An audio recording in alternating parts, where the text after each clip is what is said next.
Ya, mungkin saya rekam supaya nanti bisa ada yang terlambat apa bisa mendengarnya juga ya. Saya lupa. Jadi pada awalnya saya tidak yakin diri sebagai seorang penulis, tapi saya belajar, berlatih, menulis terus sampai akhirnya ya saya menjadi pelatih penulis, pelatih apa para calon-calon wartawan gitu. Bahkan saya pernah membuat pelatihan menulis di toko buku Gunung Mulia begitu ya pada waktu tahun-tahun awal begitu ya. Dan kemudian masuk tahun 2006 saya seriuslah menulis di media sampai akhirnya kira-kira tahun 2014 saya mulai mengkhususkan diri menulis di jurnal-jurnal. Pada waktu itu saya menjadi editor eksekutif jurnal dan sudah terakreditasi dan saya mengadakan seminar nasional untuk mendorong jurnal-jurnal psikologi itu terakreditasi.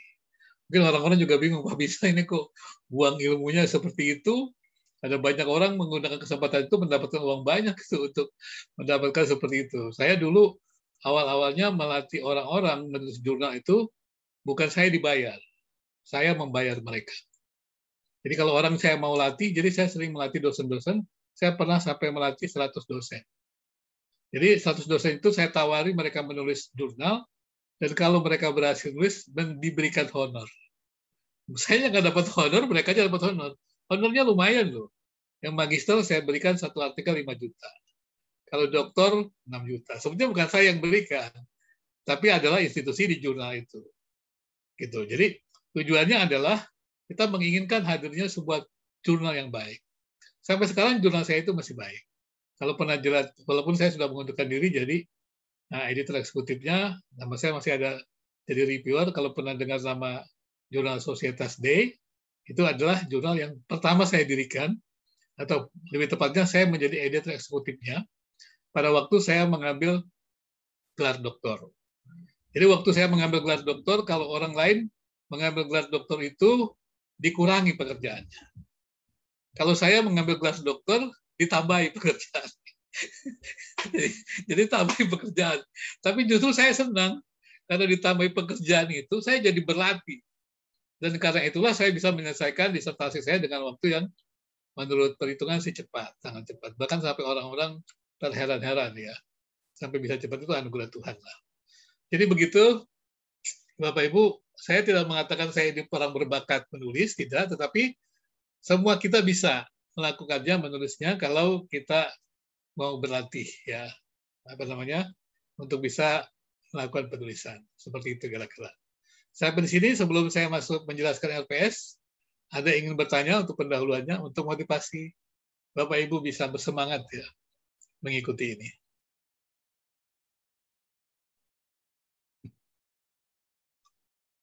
Ada? Silakan.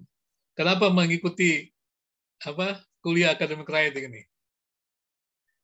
Biasanya orang takut-takut mengikuti academic writing, tapi saya lihat cukup banyak ini. Menarik.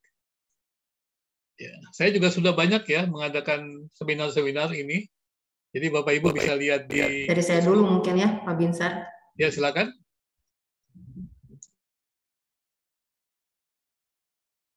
Kalau saya justru karena pengen belajar menuangkan, nah kalau ini kan bukan sekedar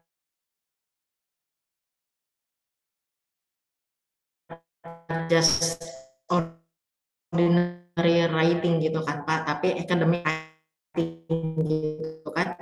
Jadi pasti cocokan mungkin cukup banyak juga orang yang istilahnya punya buah pikiran, punya ide yang mau dituangkan gitu kan Pak. Selain perlu kemahiran memilih kata gitu ya, terus akademik pasti ada tatanannya gitu kan perlu. Kalau kita share ya dari pengalaman Bapak gimana sih gitu, misalnya apa ya, kalau dari passion misalnya senang nih gitu, senang nulis gitu kan Pak, tapi misalnya dari segi time itu kan perlu waktu, ini kan not just ordinary writing gitu kan, tapi academic writing kan pasti kan ada tatanannya. Mungkin itu Pak, bisa ada saran dari Bapak.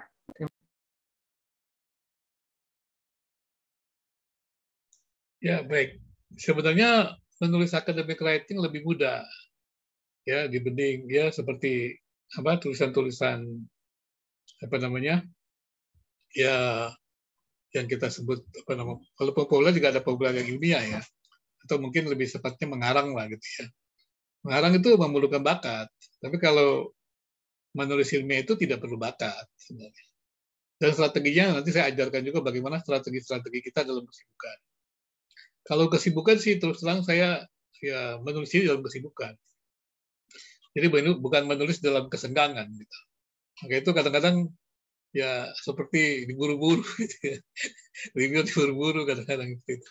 Tapi ya karena menikmati ya bisa begitu ya. Menikmati dan saya merasa ya itu saya bisa berkarya gitu, menikmati dan bahkan saya jadi luapan-luapan saya ke sana gitu. Walaupun saya sebenarnya senang tulisan-tulisan media, koran, tapi karena kemudian di jurnal saya kemudian menjadi academic writing karena beban juga di pendidikan tinggi. Karena kan saya seorang doktor penelitian ya. Jadi kalau tidak masuk kepada academic writing kan sayang gitu ya. Jadi kalau dua-duanya masuk kan, jadi saya bisa mengajar penelitiannya, saya bisa mengajar publikasinya. Academic writing kan untuk publikasi seperti itu.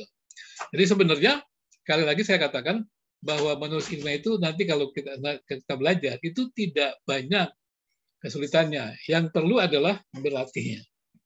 Yang perlu berlatih. Tapi yang saya ketemu di mana-mana atau bertemu, kebanyakan orang itu mau menulis. Mimpi jadi penulis. Tapi tidak pernah punya waktu menulis. Terus dia katakan juga sibuk. Sibuknya sesibuk apa begitu? Pertanyaan saya kan begitu kan. Pada waktu saya belajar menulis pada waktu awal-awalnya adalah ketika saya buat renungan. Jadi setiap kali saya baca Alkitab, saya tulis saja apa yang saya tulis, yang saya mau. Jadi saya tulis terus. Jadi dengan saya berlatih menulis itu, saya menjadi bisa menulis.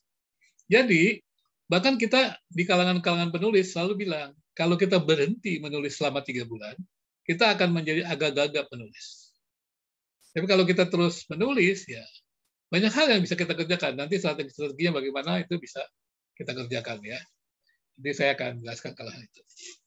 Baik, tapi kemudian kira-kira apa saja sih yang kita akan pelajari? Mungkin saya akan berikan gambaran dulu. Saya sudah kirimkan ya RPS-nya dengan apa namanya dengan sedikit bahan yang bisa dibaca ya. Di WA ya, di grup WA Academic Writing ya.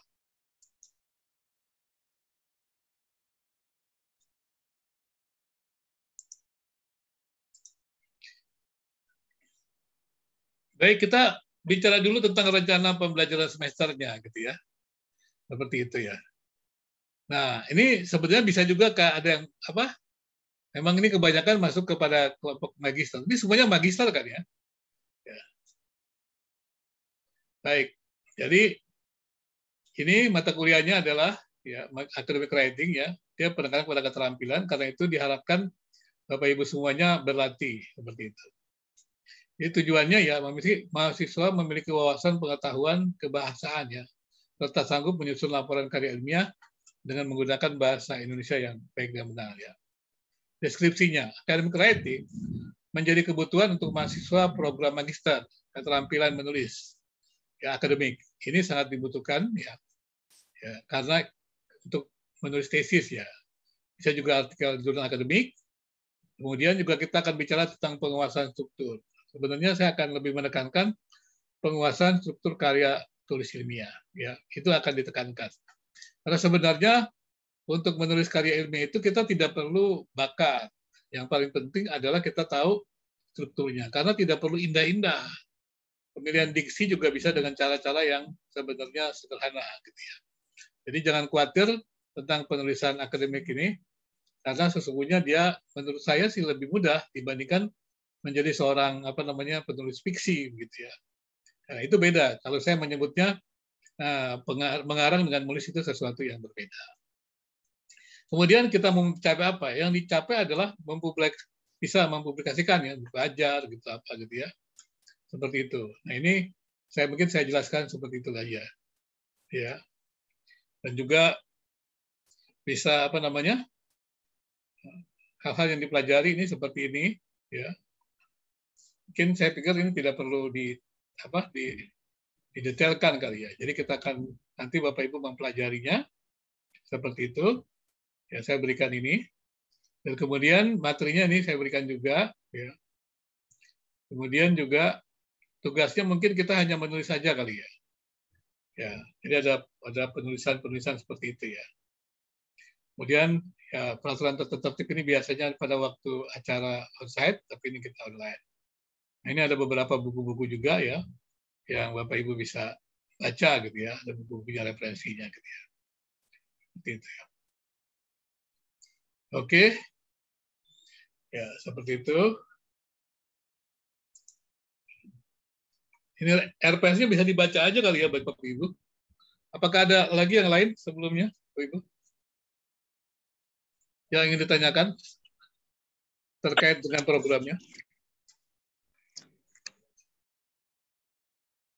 Tidak ada? Tugasnya tidak ada? Ya, materinya dibaca aja kali ya, materi mengenai apa saja yang kita akan bahas. Yang jelas kita akan bicara tentang penulisan akademik. Penekanan kepada struktur, gitu ya. Jadi kalau kita memahami struktur, melatih struktur, pasti bisa.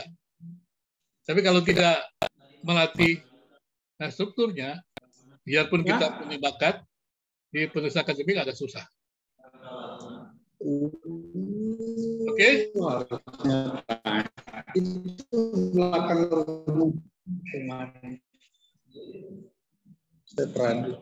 tempat saya jalan-jalan yang ada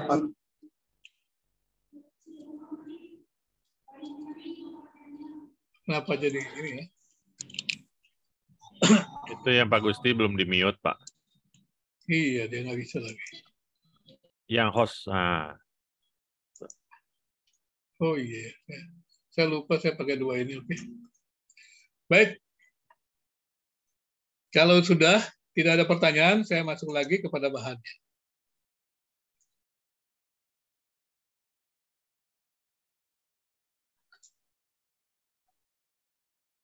Maafkan saya nih, Pak. Ada.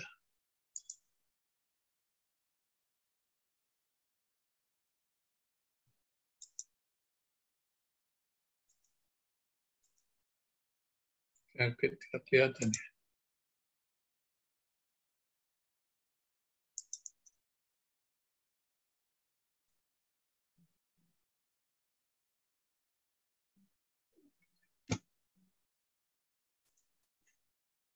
Apa tidak kelihatan ya?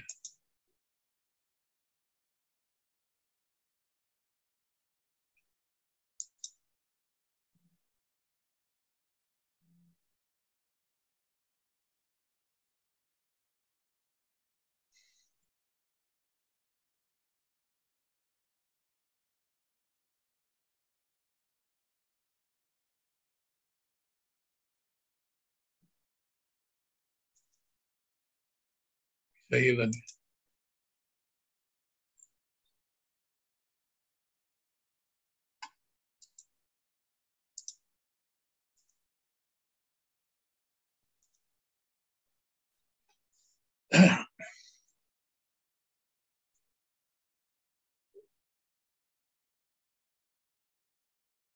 Ya agak lama ini bukanya sampainya.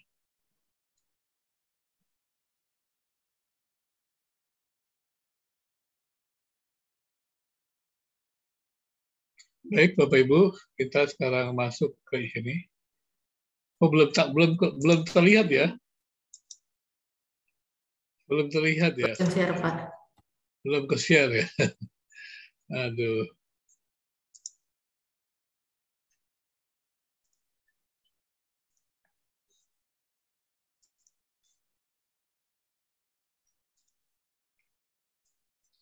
Ya, Bapak Ibu ya. Saya ingin menekankan masalah struktur, Bapak Ibu. Ya, ini yang paling penting sekali. Ya. Jadi kalau kita menulis akademik, ya, yang paling penting itu adalah kita menguasai struktur. Ya. Jadi kalau struktur itu kita kuasai, kita latih, kita pasti bisa. Dan kebanyakan orang menulis itu tidak mau pakai struktur. Oh, saya biasa menulis kok, langsung saja menulis. Untuk tulisan akademik itu nggak cocok. Bahkan tulisan akademik itu sebenarnya setiap kalimat itu mesti dipahami dulu.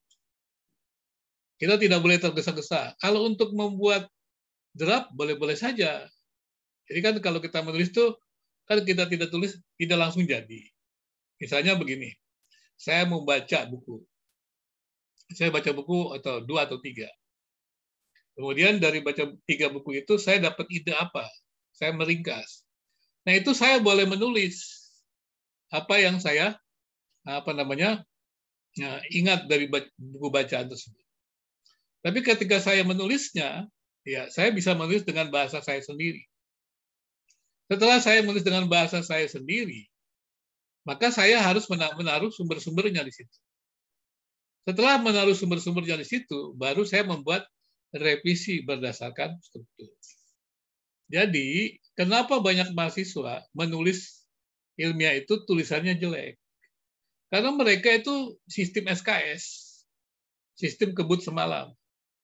Besok dikasih tugas, besok harus menyerahkan tugas, malam ini dia kerjakan tugas itu. Jadi dia seperti mengarang. Padahal penulisan ilmiah itu nggak bisa mengarang. Dia harus ada data-datanya seperti itu. Maka itu kadang-kadang saya membacanya lebih capek membaca tulisan seperti itu dibandingkan saya harus menulisnya. Ya. Jadi mereview, membaca itu kadang-kadang lebih capek dibanding menulisnya. Kenapa? Karena ada banyak orang yang menulis sembarangan. Saya kalau mereview itu kadang-kadang saya bingung. Ini mau saya apakan ya tulisan ini? Saya coret-coret semua, kasihan.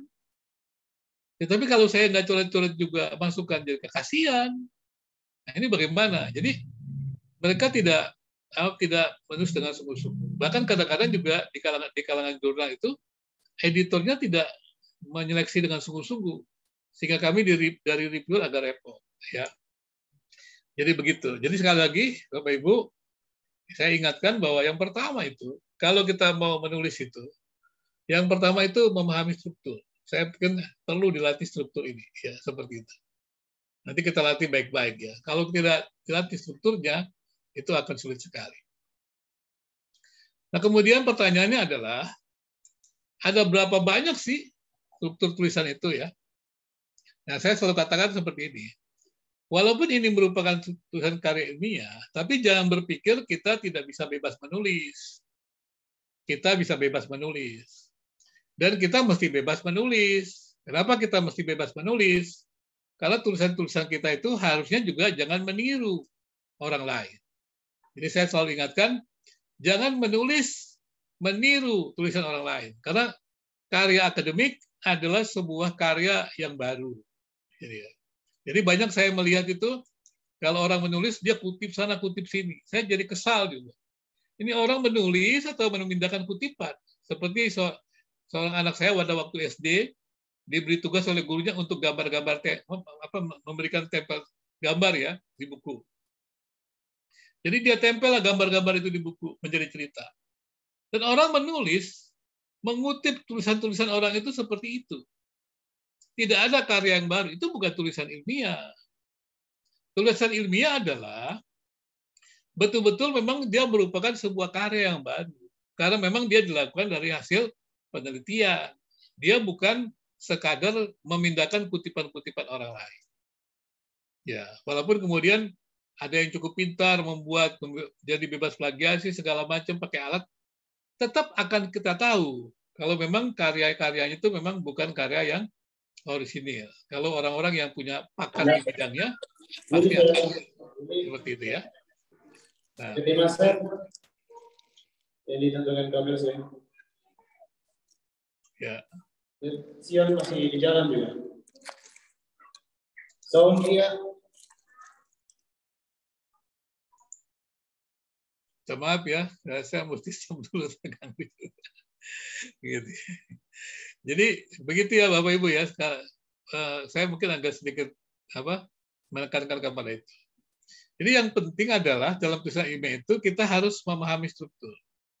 Dan saya berharap mulai besok itu, setelah saya menjelaskan satu struktur, Bapak Ibu berlatih. Berlatih setiap besok. Jadi setiap pertemuan itu berlatih. Jadi jangan terus saya cerita tentang menulis gitu, tapi berlatih dan kemudian kita periksa, ya kita periksa terus. Nah untuk itu saya ingin memberikan beberapa gambaran struktur dan kemudian besok juga ada yang presentasi, dan begitu terusnya kita latih baik-baik. Sehingga betul-betul setiap orang mendapat kesempatan untuk itu. Dan juga bisa mencari mana yang dia paling senang menggunakan metode itu. Metode penulisan itu. Ataupun struktur yang dia suka seperti itu. Walaupun struktur untuk jurnal yang cukup berkualitas itu akan lebih berat, tapi standar umumnya ada. Kalau nanti Bapak Ibu mau maju lebih tinggi lagi, maka ada standar yang harus dilewati dalam sebuah karya ilmiah. Maksudnya strukturnya. Artinya mengumpulkan datanya akan lebih kerja keras. Jadi persoalannya sebenarnya bukan penulisannya, tapi persoalannya adalah kerajinan kita. Nah itu tadi, waktu nanti ketika kita bicara itu. Jadi karena itu kalau tulisan tesis, tulisan disertasi, jangan pernah berpikir akan menjadi tulisan yang luar biasa. Karena itu hanya latihan. Jadi Bapak Ibu mendengarkan ini, mendengarkan penelitian, kemudian mempraktekannya, nah jadilah itu. Kapan kita menghasilkan karya yang luar biasa? Setelah kita lulus, sebenarnya. Karena waktunya panjang. Ada waktu Bapak Ibu di penelitian, di mana itu bisa gereja. Nah, terus dikumpulkan bidang-bidang penelitiannya, mungkin 3 tahun, 5 tahun, nah itu karya-karya besar kita. Tapi biasanya, maafkan saya nih, bukan di sini, orang kalau sudah lulus sekolah tinggi teologi, itu malas menulis. Gitu. Kecuali dia dosen, gitu ya. Malas menulis. Jadi akibatnya tidak ada karya-karyanya. Gitu. Apalagi sekarang ini ada banyak orang-orang yang ghostwriter, gitu kan, penulis-penulis yang seperti itu. Tapi kan juga tidak bagus. Saya banyak melihat karya-karya penelitian kualitatif dibuat tulisan itu tidak cukup mendalam. Kenapa? Karena memang metode para penulis itu belum tentu bisa. Saya pernah melatih seorang penulis, kemudian saya minta dia untuk masuk dalam tulisan akademis, dia tidak sanggup. Dia bagus tulisannya. Dia pernah menjadi seorang editor majalah yang cukup bagus. Dia bilang sama saya, Pak Bisel, kenapa kita harus mengacu kepada buku-buku dan membaca buku-buku? Ya memang begitu, namanya juga academic writing, penulis ilmiah. Jadi kita bukan mengarang seperti itu. Saya katakan kepada dia, dan memang ternyata ya dia tidak sanggup, ya terpaksa saya tidak bisa apa-apa lagi. Tapi kalau kita mau mengikutinya pasti bisa, ya. Jadi begitu ya Bapak Ibu. Nah, sekarang kalau kita mau menulis, Bapak Ibu, sederhananya, apa sih langkah yang pertama ini ya? Nah, ini kita buat strukturnya ya. Yang pertama biasanya kan begini. Kalau saya menyarankan ya, menuliskan ide penulisan. Ide penulisan ini utamanya didapat melalui membaca. Jadi jangan pernah mengatakan tulisan kita ini karya ilmiah, tapi tidak didapatkan dari membaca. Atau mengumpulkan data, atau penelitian. Untuk mendapatkan ide tulisan yang harus kita lakukan adalah menuliskan apa yang kita baca. Inilah langkah pertama yang amat penting, gitu ya. Jadi Bapak Ibu kalau menulis ilmiah itu pertama-tama itu seperti itu. Jadi tuliskan apa yang kita baca. Tulisan apa yang kita baca itu dari buku-buku ilmiah itu, tuliskanlah dengan bahasa kita sendiri. Jangan mengutip seperti apa yang ada tulisan tersebut. Jadi jangan dikutip. Jadi Bapak Ibu, cara terbaiknya adalah belajar menulis laporan buku. Saya pernah memberikan itu ya, laporan buku ya. Laporan buku itu beda dengan ikhtisar ya. Laporan buku dengan kalau ikhtisar kan kita lebih ringkas seperti contohnya seperti abstrak gitu ya. Seperti abstrak itu ikhtisar. Nah, kemudian juga ringkasan berbeda dengan laporan buku. Kalau ringkasan itu kita tidak harus bab per bab. Tapi kalau laporan buku itu harus sesuai dengan penulis itu menulis apa. Tapi pada waktu kita membuat laporan buku, kita tidak boleh mengatakan misalnya mengutip tulisan penulis itu sendiri. Artinya adalah jangan kita pindahkan tulisan dia menjadi laporan buku kita. Itu bukan laporan buku kita. Itu adalah kutipan dari bagian buku dari penulis tersebut. Nah, bagaimana supaya kita membuat laporan buku? Nah, itu cara kita belajar menuangkan tulisan waktu membaca. Misalnya begini. Misalnya contohnya saja kita membacalah tentang tentang penciptaan gitu. Misalnya di situ ada seorang pendeta lah. Pendeta X ya menjelaskan bukunya tentang penciptaan. Pada waktu kita baca bukunya, kita harus menulis begini. Misalnya, seperti kita betul-betul membacanya. Pendeta X dalam bukunya menjelaskan tentang penciptaan demikian. Ya, boleh itu ada tuh. Penjelasan ini, nah jadi kita penjelasan ini kemudian dilanjutkan dengan paparan yang lebih mendalam dalam bagian ini jelaskan. Jadi kita harus mengolahnya. Jadi tulisan dia itu harus kita olah. Gitu. Tidak boleh kita kutipan semua. Gitu. Dan jangan banyak-banyak kutipannya, jangan panjang-panjang. Nanti kalau Anda membuat kutipan panjang-panjang, kena plagiasi. Ya, dan kemudian yang kedua, di dalam kalangan ilmiah dikatakan kalau kutipannya panjang-panjang, itu dikatakan penulisnya malas. Dia tidak mengolah, pembaca disuruh membaca saja. Kutipan itu kan hanya ditaruh karena memang pesannya itu tidak ada pada tempat yang lain. Ya langsung ya. Jadi kita harus menghargai karya orang itu, baru kita tampilkan. Tapi dia terkait erat dengan isi tulisan kita. Nah, seperti itu. Jadi caranya, pada waktu Bapak Ibu membaca, tulislah. Misalnya buku tentang apa? Tentang damai sejahtera Allah, gitu. Tulisan ini. Yang seorang pendeta menulis, atau seorang tokoh menulis tentang makna damai sejahtera Allah. Jadi kita jangan mengutip dari tulisan-tulisan dia, tapi melaporkan ya pandangan dia tersebut. Misalnya pendeta X menjelaskan secara indah atau secara jelas lah mengenai bagaimana damai sejahtera Allah itu bisa tinggal di dalam hati seseorang. Dalam bukunya itu, dalam tulisannya di halaman ini dia menjelaskan. Jadi kita selalu bukan mengutip, tapi memang jadi produk yang baru gitu. Jadi kalau orang membaca laporan buku kita, itu memang produk kita, bukan kutipan orang lain. Kita mulailah dari menulis laporan buku seperti itu, berlatihnya. Jadi pada waktu nanti kita menulis tesis, menulis apapun juga, jurnal, kita sudah terbiasa. Kalau itu bukan pikiran kita akan laporkan. Itu dari si ini dari si ini. Gitu. Nah itu kan karya ilmiah. Tapi kita membuat sintesis. Gitu. Nanti kemudian ketika kita rajin membaca 2-3 buku, kan kita buat sintesis. Misalnya, apa yang dijelaskan oleh pendeta ini, A ini, sejalan dengan apa yang dikatakan oleh pendeta B. Keduanya setuju bahwa persoalan damai sejahtera itu merupakan sebuah anugerah yang Tuhan berikan. Nah gitu kan. Jadi kan saya membaca 2 buku, tapi idenya semua dari dia. Tapi saya membahasakannya adalah dengan bahasa saya. Tapi pada waktu saya memberikan bukti-bukti itu, saya akan taruh kutipan di situ. Jadi di penjelasan itu saya kutipan ini, buku ini halaman segini seperti itu. Nah ini kalau kita membaca buku ya. Jadi belajarlah kita membaca buku, menceritakan buku itu, bukan mengutipnya saja. Ya, karena sekali lagi kemampuan kita sekarang ini dalam tulisan sudah sangat tinggi. Tidak sekadar mengutip, ya. Sebetulnya mengutip bukan menulis. Nah. Itu memindahkan tulisan orang. Kalau yang disebut menulis itu bukan seperti itu. Kita sudah punya pemahaman yang baik ya tentang suatu persoalan dan kemudian kita menuliskannya seperti itu.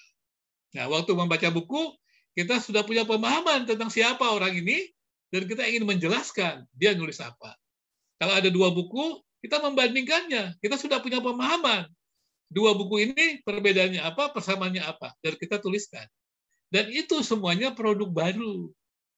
Academic writing itu bukan jiplakan, bukan kumpulan kutipan. Jadi kalau kutipannya banyak, itu akademik. Bukan. Academic writing itu adalah sebuah karya tulis yang sebetulnya harusnya produk baru. Dia harus dihasilkan dari sintesis.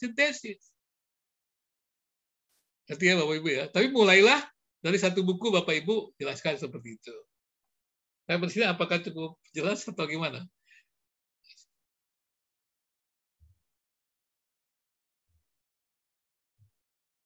Cukup jelas? Ada pertanyaan? Ini baru pendahuluan, nggak apa-apa sih. Bayangkan.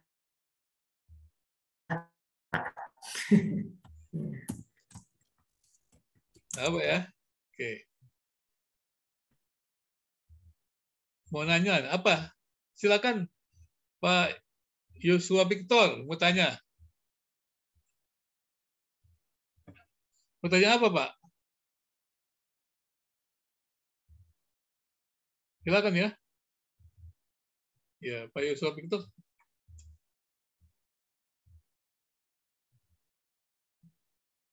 Ya, ditanya bedakan harus kutipan dengan bahasa sendiri. Kalau bahasa kutipan ya berarti apa yang ditulis di buku itu, kutipan langsung ya, itu kita tulis seperti apa adanya, itu kutipan. Kutipan langsung ya. Tapi kalau kita buat paraphrase, itu kan sebenarnya kutipan, tapi dia tidak langsung. Ya, usahakan membuat paraphrase, walaupun jangan banyak menggunakan alat-alat itu, paraphrase dulu. Nanti kalau sudah ahli baru, ya terakhir lah. Banyak orang sudah menggunakan itu. Jadi akhirnya kemampuan manusia juga, ya gimana pesannya kan susah. Namanya juga alat ya, alat bantu sebenarnya untuk menghindari pengulangan-pengulangan. Tapi itu dijadikan untuk sekadar menghilangkan plagiasi, tapi karyanya juga nggak bagus. Gitu. Jangan sampai seperti itu. Itu alat ya, alat tuh. Jadi pakailah tempatnya sebagai alat itu. Jadi sekali lagi, yang namanya kutipan, artinya apa yang ditulis di buku itu, langsung ya, kita tuliskan seperti itu. Itu tidak boleh. Kalau itu dikutip, namanya kutipan langsung.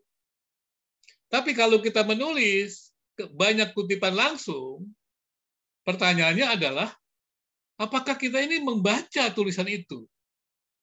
Kenapa tidak mengolahnya? Ini kan akademik.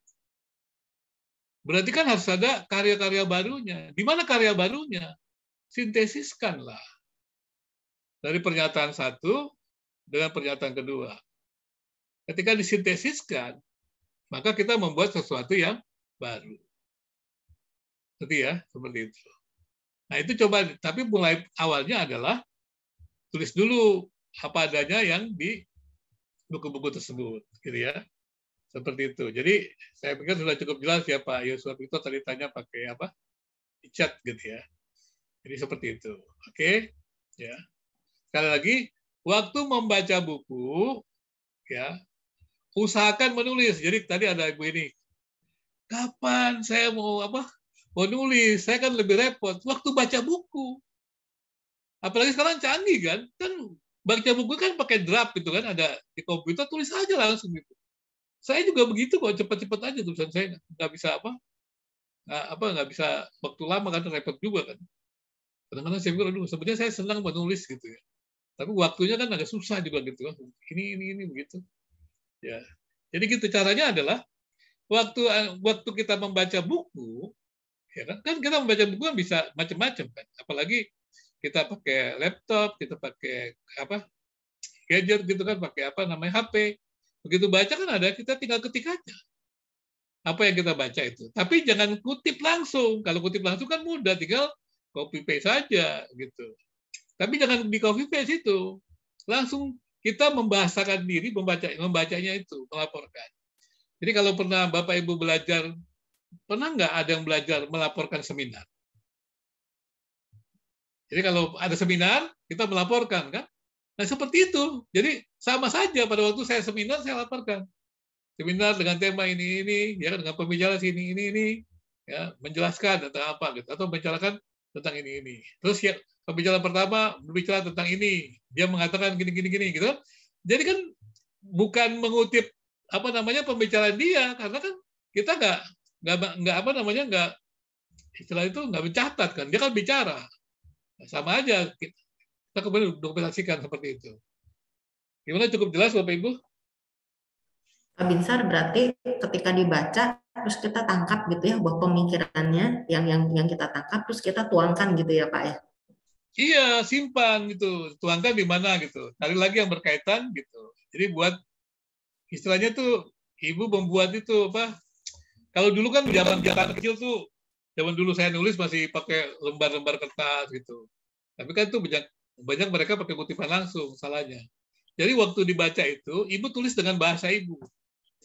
Yang apa sih maksudnya itu, dengan tulis saja, jangan dikutip gitu. Langsung karena baca buku itu, katakan aja, dalam buku ini menjelaskan demikian ini gitu. Jadi yang menjelaskan kita, tapi tentang buku itu. Tapi kita tidak menambah apa-apa. Gitu. Tapi kalau kita mau mengkritisir, kita bandingkan dengan buku lain yang kita baca. Nah, seperti itu. Jadi kita belajar begitu dulu. Jadi Hanya Pak, apa saja, ya? Pak, hanya kan kayak gini Pak. Kalau misalkan sekarang bahasa tulisan dengan bahasa kita bicara itu kan kadang kan beda ya Pak ya. Apalagi kita kebanyakan kan pengkhotbah Pak. Jadi gaya bahasanya bahasa khotbah. Biasanya kan karya tulis itu kan nggak sama dengan bahasanya dengan bahasa khotbah gitu. Agak sulit buat kitanya nulisnya gitu loh. Ini gaya bahasa kalau misalkan kita tulisnya dengan gaya kayak kita mau khotbah gitu dengan karya tulis kan itu kan berbeda Pak. Agak susah di situnya sih memang kalau kita buat karya tulis itu. Sebenarnya nggak susah, Pak. Jadi Bapak bicaranya khotbah aja. Tulis aja khotbah Bapak. Nanti Ya, ikutin tapi struktur yang saya kita kan kasih. gini, kita waktu S1 itu kan diajarin juga tentang ini Pak, tentang tulisan gini, kayak karya tulis seperti ini. Nah, bahasa yang dipakai itu tuh mereka bilang bahwa bahasa yang dipakai, kalimat yang dipakai waktu kita nulis bikin bahan khotbah dengan bikin makalah atau bikin tesis, bikin skripsi itu berbeda. Jangan dipakai jadi jangan kayak khotbah nantinya, jadi kayak yang bikin bahan khotbah. Nah, itu kadang kayak gitu. Jadi kita agak pusing juga. Aduh, gimana ngomongnya ya ini. Banyak aturannya Pak, nggak boleh kata-kata banyak, istilahnya yang diulang gitu. Misalkan kita bicara pohon, nanti sebentar lagi ada pohon lagi, misalkan kayak gitu. Itu nggak boleh gitu loh. Nggak boleh awalannya oleh sebab itu atau apa. Nah, itu kadang ke kitanya juga agak lama memilih kalimat-kalimatnya, kata-katanya seperti itu, Pak. Karena kita pernah diajarinya seperti itu. Nggak sama, beda, harus dibedain antara gaya bahasa, gaya khotbah dengan gaya bikin skripsi, bikin tesis, bikin karya tulis yang lainnya, itu nggak sama. Ya. Gitu, Tapi Pak. kalau soal nggak sama, ya nggak sama, Pak. Tapi bukan berarti tidak bisa dibuat itu. Beda kan ya? Kalau nggak sama, ya nggak sama lah. Seperti Bapak sekarang khotbah. Kemudian Bapak tulislah khotbah Bapak. Kalau Bapak tulis khotbah Bapak, tidak usah pakai ilmiah. Bapak harus perbaiki khotbah Bapak. Saya jamin harus perbaiki. Siapapun tokoh terkenal, ada tokoh yang katanya pintar luar biasa. Dia bicara. Tapi begitu dia bicara, saya tuliskan, saya pasti akan perbaiki kata-katanya. Nggak bisa, Pak. Makanya saya katakan menulis itu adalah tempat yang paling bagus untuk kita mendalaminya. Dan jangan sekali menulis. Sama saja kalau Bapak khotbah itu. Seperti orang atau mahasiswa yang menulis makalah sistem kebut semalam. Seperti itu, Pak. Maka itu Bapak kalau khotbah mesti berlatih baik-baik. Bapak mesti buat struktur baik-baik. Kalau nggak pakai struktur, biasa terserah. Tapi kalau Bapak buat struktur, pasti lebih baik. Ya, dengan Bapak tidak buat struktur. Bapak khotbah mendadak, dengan Bapak persiapan berkali-kali, pasti lebih baik. Khotbah yang sama Bapak khotbahkan 10 kali. 10 kali lebih baik dari yang pertama. Gitu, Pak. Persoalannya di situ. Nah, kemudian kalau Bapak tanya, mau dirubah khotbah ke yang bahasa ilmiah? Bisa. Bapak tinggal lihat strukturnya. Ganti diksinya. Gampang kok itu. Sorry ya. Cuma kadang-kadang kita nggak mengerti gitu. Saya bisa rubah-rubah tulisan saya mau kemana. Mau pakai bahasa jurnalis yang bikin bisa. Mau pakai bahasa yang kaku, ya bisa. Karena kita tahu strukturnya. Maka itu saya katakan strukturnya. Kemudian kalau masalah penggunaan bahasa khotbah dengan bahasa ilmiah, itu kan hanya masalah diksi. Buka aja kamus, Pak. Paralelnya udah ganti. Gini Pak, maksudnya bukannya nggak bisa. Maksudnya tuh pasti kita karena sudah terbiasa dengan bahasanya bahasa khotbah, jadinya makan waktunya agak lama gitu loh Pak. Kalau bicara soal bisa mah ya pasti bisa. Semua pun juga bisa dirubah. Ya. Tapi kan ini perlu waktu gitu loh Pak. Prosesnya agak panjang gitu loh.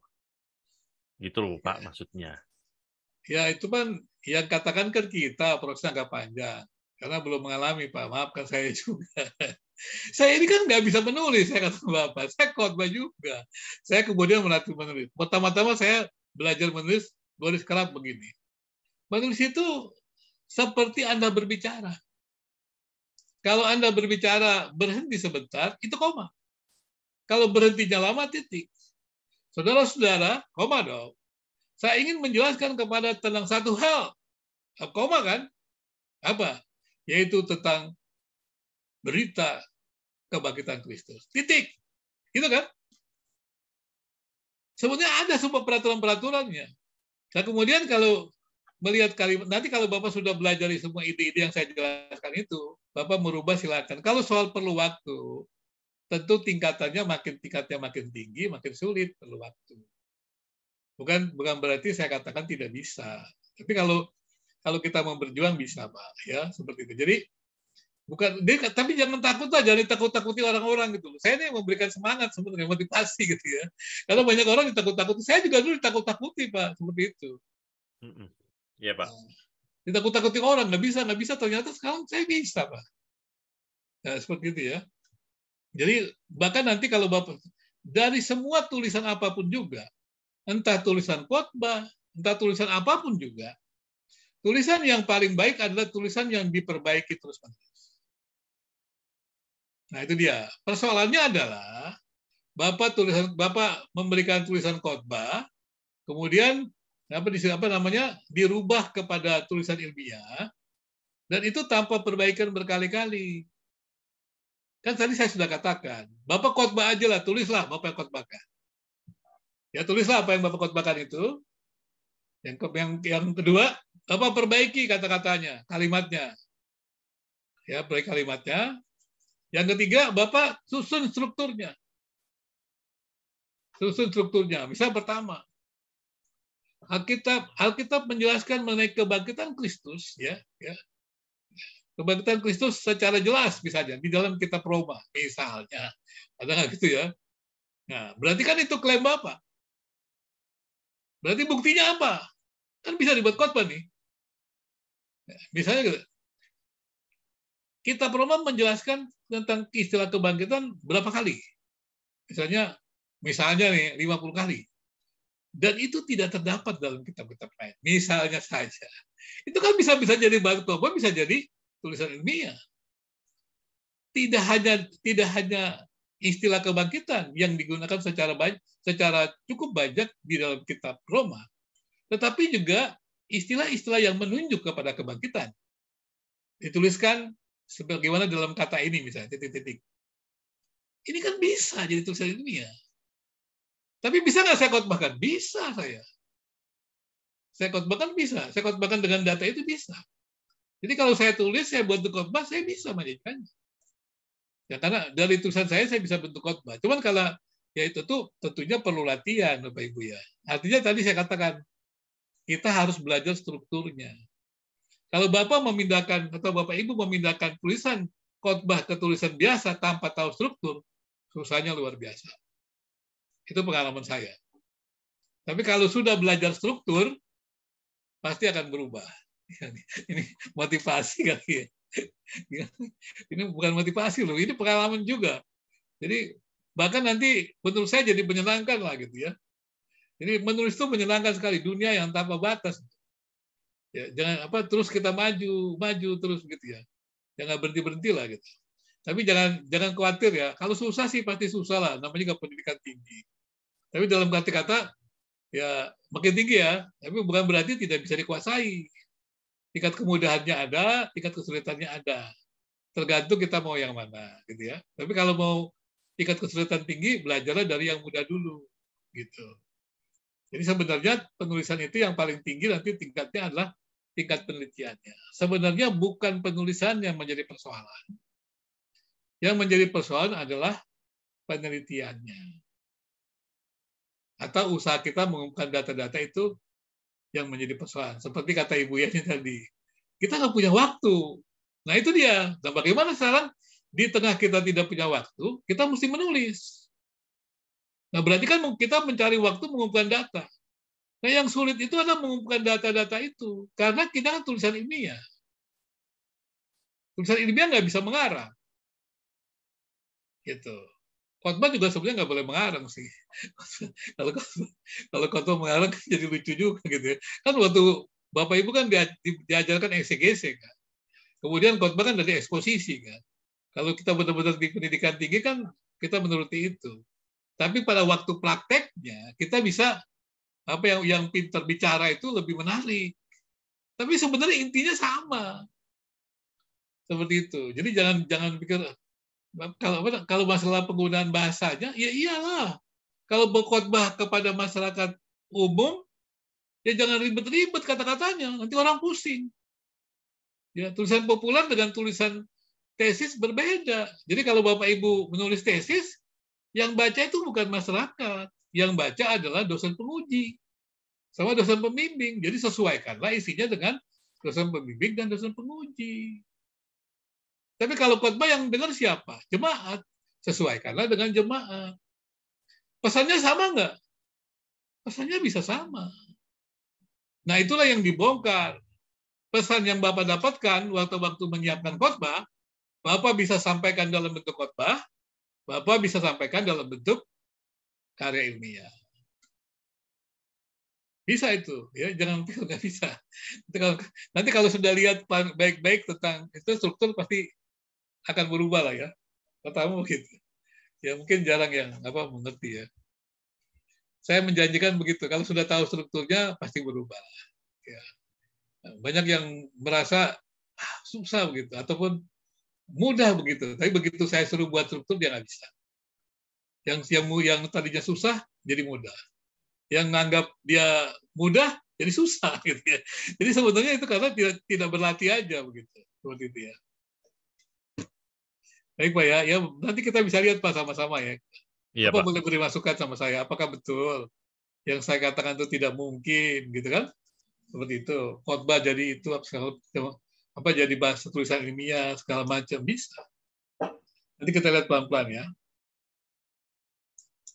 Oke Pak, makasih Pak.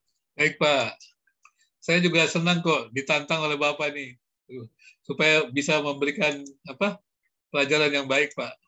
Mudah-mudahan saya bisa memberikannya.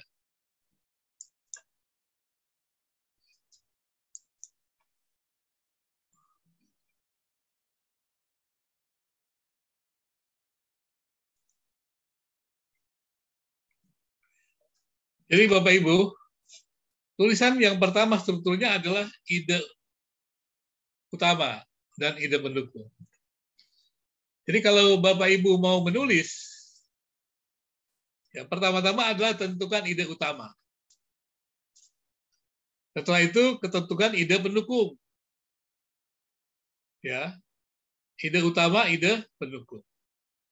Kan kalau Bapak Ibu biasa buat tulisan-tulisan panjang kan ada outline kan. Ya, ada outline kan. Di setiap bab itu kan ada ide utama. Ya kan? Misalnya pendahuluan, ide tahu-tahu. Di situ ada poin-poin utamanya apa? Latar belakang. Latar belakang isinya apa? Isinya adalah realitas. Kemudian yang kedua apa isinya? Yang seharusnya. Terus poin ketiga apa? Bagaimana hubungan realitas dengan yang seharusnya? Berarti apakah ada gap?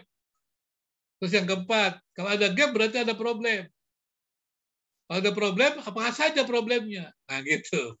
Jadi itu semuanya ide utama, ide pendukung gitu. Kalau dalam kerangka seperti itu, Bapak Ibu. Nah kemudian, misalnya kita tulisan langsung paragraf aja lah, misalnya. Kita nulis satu paragraf. Tadi kan paragraf dulu yang banyak, baru tulisan. Sekarang kita paragraf dulu. Misalnya, saya tulis seperti begini. Misalnya ada kerangka kualifikasi nasional Indonesia atau KKNI memiliki peran strategis secara khusus karena salah satu tujuan implementasi KKNI adalah agar program studi sejenis memiliki penceriaan yang sama. Ya, itulah sebabnya perumusan penceriaan program studi sejenis untuk pendidikan tinggi dilakukan dalam asosiasi program studi. Prinsip KKNI itu sendiri adalah deskripsi jenjang, standar, kriteria, dan keluaran dari sebuah jenjang pendidikan. Jadi Bapak Ibu kan bisa lihat kan, jadi apa sih yang menjadi penekanan? Ini yang saya berikan tebal ini. Ya, ide utamanya apa? KKNI ini. Kemudian apalagi yang menjadi itunya? Program studi, dua-duanya program studi. Kemudian apalagi? Prinsip KKNI. Kemudian dari ide utama ini apa sih yang mau diambil? Misalnya kita mau lihat ya, di sini ada apa namanya kalimatnya. Kalimatnya itu bisa ada apa yang jadi kalimat pentingnya? Misalnya kalimat pentingnya KKNI, kalimat keduanya program studi. Berarti itulah yang kita tekankan di dalam sebuah pengembangan paragraf. Ini juga bisa, ya. Jadi pengulangan itu seperti itu juga bisa. Jadi ide utama, ide pendukung seperti itu. Oke ya. Terus katakan begini. Deskripsi KKNI yang rinci itu diharapkan mampu menyandingkan kompetensi sesama lulusan sebuah jenjang program studi jenis yang selama ini amat beragam. Berarti kita mengulangi mananya? Kalau kita mau mencari, yang kita melihat waktunya. Selama ini, menurut pandangan pemerintah, program studi yang sama pada perguruan tinggi yang berbeda memiliki kompetensi yang berbeda. Kondisi itu terjadi karena belum ada standar dalam penetapan kemampuan lulusan sebuah program studi, gitu ya. Jadi bisa juga dibuat seperti itu ya, apa namanya, ide utama dan ide pendukungnya. Ya. Ini sekali lagi, kita harus menulis apa yang kita baca, ya, kita usahakan menggunakan bahasa sendiri. Tentu saja kita boleh mengutip kata-kata penting dari sumber bacaan, namun tetap harus diusahakan menggunakan bahasa yang bersifat pribadi. Tujuannya adalah agar tulisan yang akan kita tulis nantinya bersifat pribadi. Seperti itu. Atau saya menyebutnya sintesis ya. Kemudian menuliskan apa yang kita baca tersebut sebaiknya dilakukan secara bebas. Artinya apa saja yang ingin kita tulis, kita bisa menuliskannya tanpa perlu melakukan perbaikan. Abaikanlah sistematika penulisan pada fase ini, dan tuliskanlah apa saja ide yang kita dapatkan melalui bacaan kita. Bahkan jika ada ide-ide lain di luar apa yang kita baca, kita boleh menuliskan ide-ide tersebut. Singkatnya segala hal yang ada di benak kita boleh kita tuliskan. Gitu ya.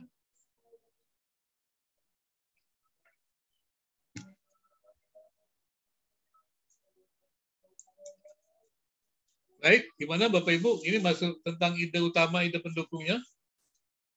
Mau dikembangkan boleh juga ya. Ya.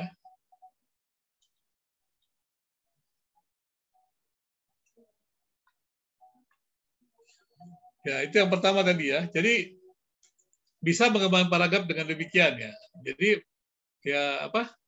Ditulis dulu lah gitu. Jadi sekarang ini kalau khotbah sebenarnya enak loh sekarang. Kan ada program-program ya. Di program Google juga sudah ada ya. Jadi dia apa merekam. Kalau baca apa? Kalau Bapak Ibu lihat YouTube ya. Bapak Ibu kan tinggal khotbah di YouTube kan ada itunya kan, ada teksnya kan. Tinggal perbaiki loh teksnya tuh. Seperti itu. Jadi Bapak Ibu bicara aja. Ada program-program sudah ada seperti itu. Sekarang ini kalau ada yang punya, kalau yang canggih di internet, jadi setelah baca buku ngomong bicara aja gitu, bicara aja. Nanti kan akan gitu kan, akan tertulis kan. Nah itu diperbaiki.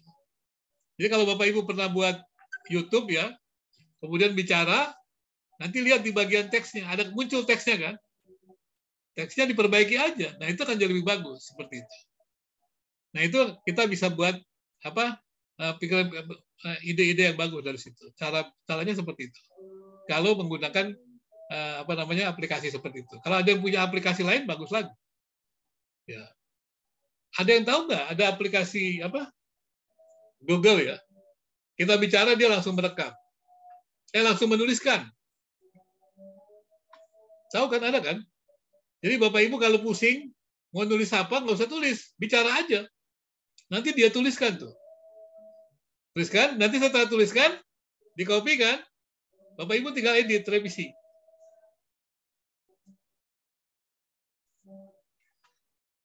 Agak kencang ya, di background di tempat saya ya. Silakan Bapak Ibu, saya berhenti dulu karena ada background-nya cukup kencang.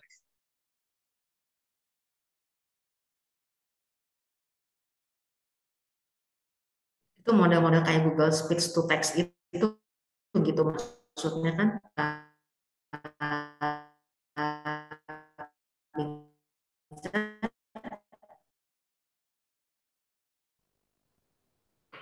kurang jelas ya Bu. Kayaknya bisa yang Jadi Google Speech to Text kan Pak, ya kan model-model seperti Google Speech to Text gitu kan, kita bicara terus kemudian dia langsung kan ngetik gitu kan, iya, seperti itu maksudnya ya Pak ya. betul. Nanti setelah kita ngobrol, kan kita kadang-kadang menulis malas.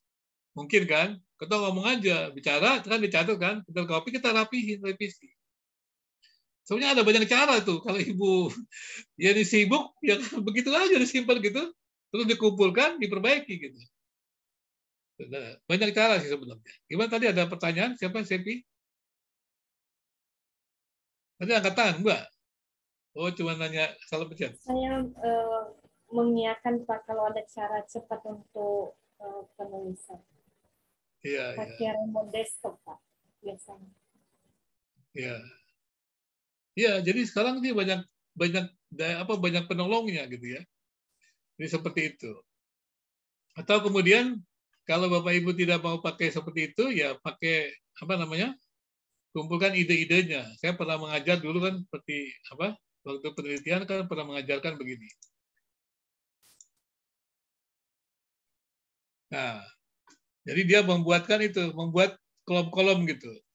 Ya. Nah, kalau kita membuat tulisan jurnalistik ya, sekarang misalnya Bapak Ibu membuat tulisan jurnalistik ya. Kan kalau tulisan jurnalistik kan 5W1H gitu kan. Jadi setiap kali Bapak Ibu baca ada apanya ya. Di mana, kapan, siapa, mengapa, bagaimana gitu kan. 5W1H. Nah, itu dibuat kolom-kolom ini aja. Setelah itu baru nanti Bapak Ibu integrasikan gitu. Seperti itu. Jadi buatlah kolom-kolom. Jadi membuat tulisan apa? Kalau buat tulisan ide utamanya, ya tulis ide utama. Kemudian ide pendukungnya apa. Tapi kalau mau tulisan model jurnalistik, ya tulis 5W1H-nya. Nah, kemudian masukkanlah data-data yang kita punya itu di dalam kolom-kolom. Apa, di mana, kapan, siapa, mengapa, bagaimana. Jadi kita jangan tulis dulu. Kita masukkan saja ke sana. Misalnya apa di sini. Kita baca buku masukan. Di mana, kapan. Ini semua kita masukkan sebanyak-banyaknya sampai data itu lengkap. Nah, setelah data itu lengkap, barulah Bapak Ibu menulis berdasarkan data-data ini. Karena menulis itu bukan mengarang. Jadi tidak bisa menulis itu kita tidak dari data. Jadi persoalan kita adalah banyak orang berpikir menulis itu mengarang. Menulis itu bukan mengarang. Menulis itu mempublikasikan ya temuan-temuan kita yang kita sudah temui, yang sudah kita pahami. Jadi bukan seperti orang mengarang. Kalau orang mengarang, dia tidak tahu apa yang dia mau tulis, dia berimajinasi lah, kemudian dia mengikuti imajinasinya, dia menulis. Tapi kalau menulis beda. Menulis itu apa yang kita sudah teliti, apa yang kita sudah pahami, apa data-data yang kita sudah temukan, itu yang kita laporkan. Nah, itulah yang namanya menulis. Maka itu, menulis akademik itu sebenarnya tidak sulit. Kenapa? Karena data-datanya sudah ada. Tinggal menyajikannya. Persoalan kita adalah banyak orang menulis akademik tanpa ada data-data. Saya pernah membimbing tesis ya, seorang mahasiswa. Ya mungkin karena banyak teman-teman kita yang tamatan luar negeri itu kan, maaf ya, kadang-kadang saudara hebat gitu ya. Nah, saya membimbing mereka nih tamatan-tamatan dari luar negeri ini kan. Kemudian dia menulis kan, kemudian dia pikir dia bahasa Inggris kan jago begitu kan. Kemudian dia baca buku itu sambil dia terjemahkan langsung. Terus saya lihat hasilnya. Ini mah bukan tulisan. Karena mereka nggak paham, nggak bisa menulis begitu. Jadi mereka pindahkan orang terjemahkan cuma nggak seperti itu. Nggak sederhana seperti itu. Nah, ini kesalahan banyak orang yang menulis. Dia pikir tinggal kutipan, pindahkan, segala macam seperti itu. Nah, ini kesalahannya. Nah, itu menggampangkan. Jadi kemudian kita yang tidak tahu, wah, jadi susah ya menulis ya. Bukan begitu juga. Gitu. Jadi artinya adalah, kalau kita menulis, sekali lagi saya ulangi, menulis itu adalah kita mendokumentasikan atau mempublikasikan apa yang kita sudah tahu. Jangan yang kita tidak tahu, berarti mengarang. Nah, itu susah memang. Nah, karena itu, tulislah apa yang menjadi kepakaran Bapak Ibu. Jangan menulis dalam berbagai tema. Ada orang menulis ya di Alkitab Biblika, sistematika, apa segala macam dia bergerak. Saya bilang isinya nggak ada. Jadi kalau orang tua saya ini ahli Biblika, ahli sistematika, ahli pratika, sudahlah, nggak usah baca bukunya, jelek itu pasti. Maafkan saya ya. Pak Minister ini kok sombong banget. Nggak sombong, memang betul. Saya sudah lihat. Kalau Bapak Ibu nggak percaya, cobalah. Cari orang yang begitu. Baca tulisannya. Tulisannya itu dangkal-dangkal aja. Nggak nyampe lah gitu. Nggak cocok tulisan akademik. Ini maafkan juga nih. Jadi jangan takut dengan orang punya tulisan-tulisan. Saya nggak tertarik. Saya banyak orang lihat tulisan itu di jurnal. Indah-indah segala macam. Lu ngapain sih dia tulis seperti ini? Saya perlu isinya apa gitu. Bukan hiasan-hiasan itu, nggak perlu. Ini cukup subjek, predikat, objeknya jelas, udah itu aja apa. Kemudian ada klaim, nanti saya akan jelaskan. Kalau kita buat deduktif, berarti ada, urutannya apa? Berarti klaim. Kemudian yang keduanya buktinya, ya kan? Kalau lebih kuat lagi tambah bukti 2, lebih kuat lagi tambah bukti 3. Hubungkan klaim bukti 1, 2, dan 3. Pernyataan kebenaran. Kalau pernyataan kebenaran yang kita buat ini meragukan atau tidak, cari pendukung. Kalau ini kira-kira tidak tepat, cari lagi pendukung yang menolak pandangan dia. Nah, kemudian kita lihat mana yang harus kita pilih. Itu saya katakan menulis itu membuat karya baru. Jadi kita berkembang terus, dan maju kita. Bukan mengarang gitu. Jangan ikut-ikuti orang yang sekedar ya indah-indah tulisan, itu bukan tulisan akademik. Jadi saya nggak terlalu tertarik, pernah ada tulisan bagus gitu, orang-orang pesawat kayak kan biasa begitu kan. Saya bilang, Anda ini nulis apa sih? Saya bilang gitu kan, maka ini segala macam gitu. Sampai saking bagusnya saya nggak tahu mau ngomong apa sih kamu sebelum begitu. Karena bahasa-bahasa indahnya. Ini kan tulisan akademik, tulisan jurnal, saya perlu tahu kamu meneliti apa gitu. Kalau tulisan mengarang ya silakan gitu. Jadi begitu ya Bapak Ibu, ini saya beritahukan juga. Jadi jangan salah paham ya. Jangan berpikir bahwa kalau nulis akademik itu mesti indah-indah, segala macam. Enggak. Jadi sekali lagi, yang penting adalah bidang Bapak Ibu itu di mana. Jadi kalau Bapak Ibu ahlinya di gereja, jangan tulis yang lain. Ya, makanya saya nggak berani tulis-tulis yang bukan bidang saya. Gitu. Paling-paling hanya tulisan-tulisannya populer atau apa, bukan penelitian ya. Sekadar bolehlah. Tapi juga tetap saya akan arahkan bidang-bidang yang saya teliti gitu. Ya. Sudah makin jelas Bapak Ibu? Mudah-mudahan sih makin jelas ya. Jadi kalau tadi kan ada pertama ide pendukung dengan ide utama. Bapak Ibu carilah. Nah, buat strukturnya dulu. Ya, tentang apa topiknya. Ya. Terus ide utamanya apa? Buat ini. Ide pendukungnya apa? Buat ini. Seperti itu. Nah, kalau kita tidak tahu, bagaimana? Baca buku. Baca buku, isi bukunya topiknya apa? Ide utamanya apa? Ide pendukungnya apa? Buku 1. Ide utamanya apa dia katakan? Ide pendukungnya apa yang dia katakan? Baca buku 2. Ya kan, di kolom lagi.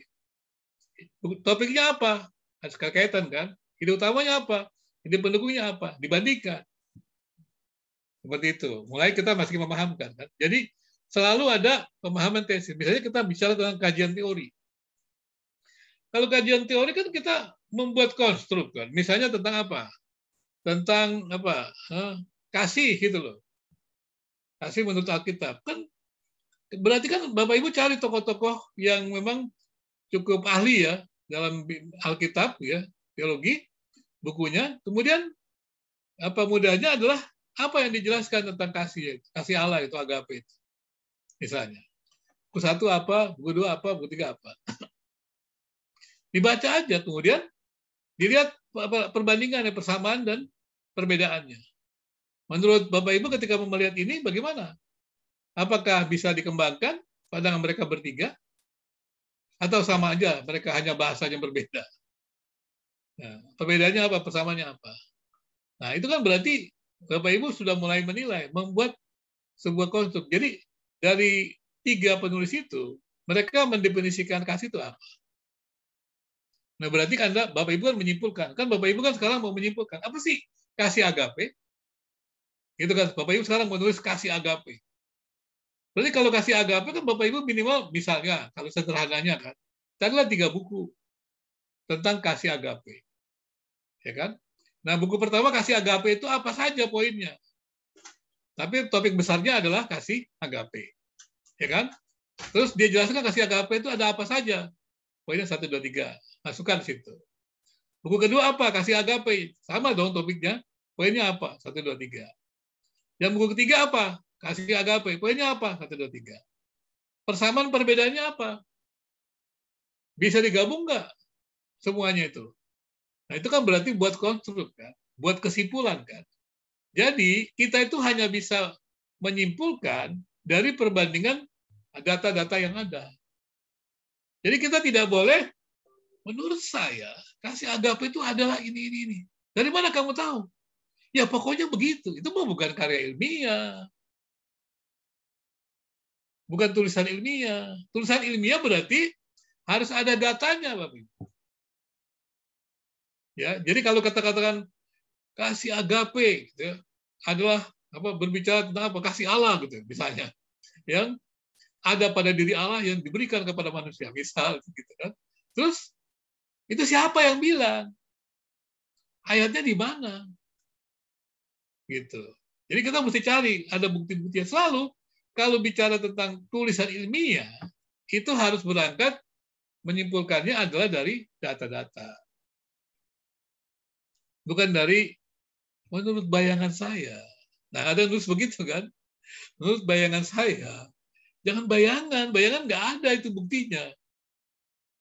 Ya, yang ada adalah bukunya siapa. Kalau ada, kalau nggak data, gitu. Coba ini gimana Bapak Ibu? Cukup sedikit menolong atau masih kurang?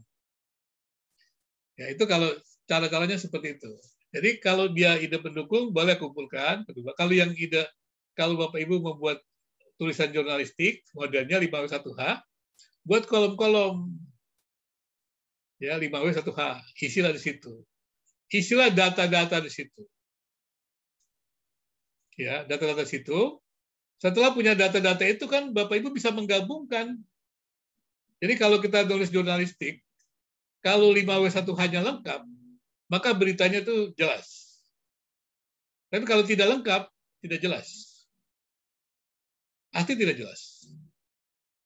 Ya, walaupun tidak harus dibuat dalam satu paragraf. Ya. Bisa beberapa paragraf, tapi 5W1H itu dalam sebuah tulisan mesti jelas. Ya, kalau Bapak Ibu menulis jurnalistik, tidak ada salah satunya, berarti kurang jelas.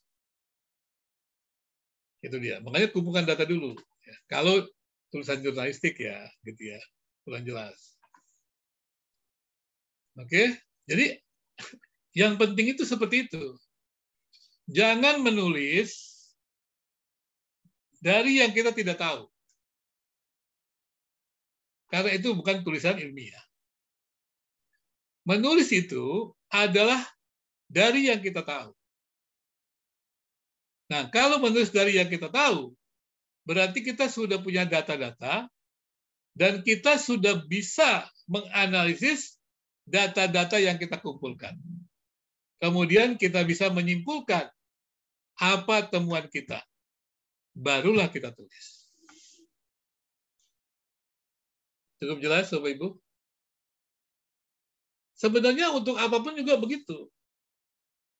Kalau Bapak Ibu mau khotbah jelas juga begitu. Ya. Kalau orang pintar berkhotbah tuh, dia punya bukti yang bagus. Wah, hebat. Saya ini kan bukan pengkhotbah, peneliti ini kan. Peneliti. Ya, tapi ya pelan-pelan bisa lah gitu kan, karena belajar gitu kan. Pelan-pelan. Tapi kan saya bukan pembicara, Bos. Saya ini bicaranya apa adanya aja, nggak panjang-panjang, kan? Kalau orang ada yang pintar bicara kan, satu kata kecil aja bisa kemana-mana itu imajinasinya. Saya nggak pintar imajinasi. Jadi bicara ya itu aja begitu. Karena itu saya harus meneliti supaya tidak itu saja begitu ya. Sekarang sudah mulai ada gambaran jelas belum Bapak Ibu? Apa sih tulisan ilmiah itu? Academic writing itu?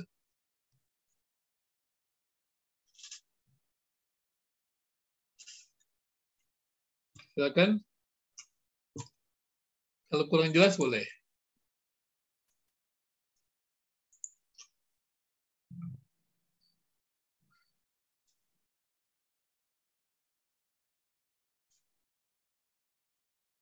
Kita istirahat jam berapa ya? Sekarang, Pak. Jam berapa? Sekarang, 7:30, Pak. 7:30, berarti sekarang ya, Ibu ya? Iya. Setengah jam ya? Iya, Pak. Baik, terima kasih Pak.